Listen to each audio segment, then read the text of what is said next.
19 na pagkilala ang tinanggap ng GMA Network sa ika-19 na Gandingan Awards ng UP Los Baños Community Broadcasters Society. Sa GMA Integrated News, itinanghal ang State of the Nation bilang Most Development-Oriented Gender Transformative Program.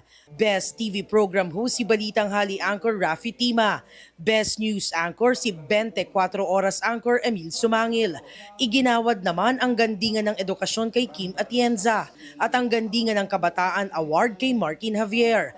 Most Development-Oriented Feature Story ang How to Spot Deepfake ng 24 Oras. Si Joseph Morong ang Best Field Reporter. Sa GMA Public Affairs, itinanghal na Most Development-Oriented Documentary ang The Atom Aralio Specials, Mga Boses sa Hukay.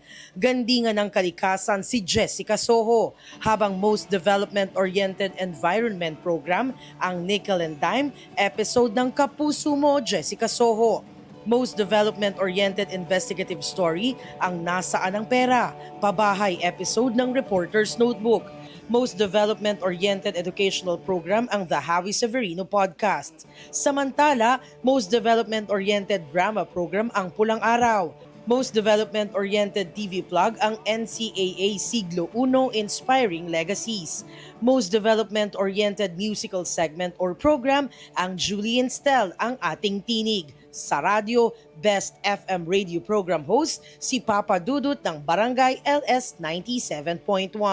At sa online, Most Development-Oriented Online Feature Article ang Living the History Reenactment Buffs Tell Tales of Filipinos Wartime Valor.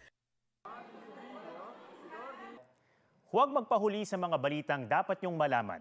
Mag-subscribe na sa GMA Integrated News sa YouTube.